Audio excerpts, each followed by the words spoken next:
Okay, here we go. Dear Matsons, as a mom of littles, we use timeout all the time. Is this an effective method? How much timeout is too much timeout? Sincerely, timed out. That's good. Well, timeout can be used for all the right reasons, and it can also be used for all the wrong reasons. And if you have, it's considering your kids too. Like, let's just say you have a kid that's particularly sensitive. Timeout can feel like you're saying you don't like me, and you can't handle me, and I can't be me around you. And that can really reinforce some things that are hurtful that you might need to see Tara for in therapy afterwards. No, just kidding.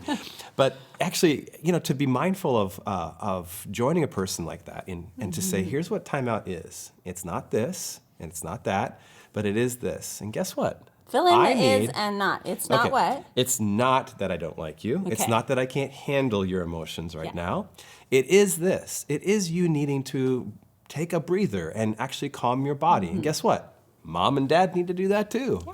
And so now you're making it normal, right? And you're showing them exactly how you had to take a time out. They'll remember that conversation at the dinner table when you had to excuse yourself or in the car ride and come back and apologize. So I love that. Using the language as a family, that we all take timeouts, and it's to be able to calm ourselves down so that we can actually use our words and process what we need to process, whether there was a behavior or a consequence or something that we need to talk about. And sometimes mom or dad just needs the child to go to a timeout because we're afraid we might be at our breaking point, and that's an appropriate time because you're saving your child from your wrath, right? And so that would be an okay time, and yet it's what happens after the timeout that can be really most important. Yeah. And so having that conversation, and then in neutral times, talking about what timeouts are for. I also just want to talk about using the time-in approach. Okay. So instead of always having time out, sometimes you can ask your child, do you need a time in? This takes a lot more work, parents.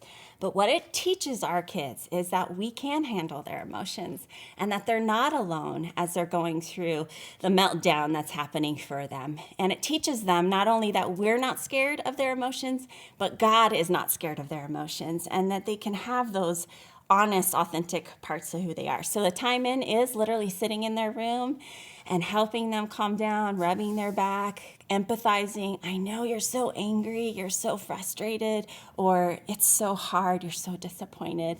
Letting them cry. They could be tired, they could be hungry, there could be lots of reasons why they're upset. But if you can do the time in a couple times a week, especially with those littles, they're going to be able to learn that the time out is me pulling away and being able to do self-regulating.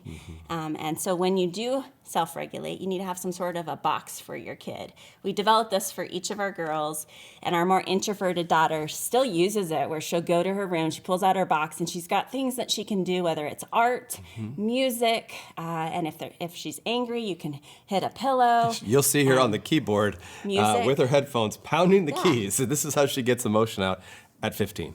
Yeah, so if they're 3, 4, 5, you're coming up with what can you do while you're in your timeout so that they know how to actually calm themselves down. And you're teaching your kids a life skill. So yes, we're for timeouts, but don't use them for everything. Sometimes try a time in and make sure you're normalizing it for everybody. And if you're the parent and you with your child are saying, I need a timeout right now because I need to, and we're going to come back and talk about what just happened there between you and your sibling or so on and so forth.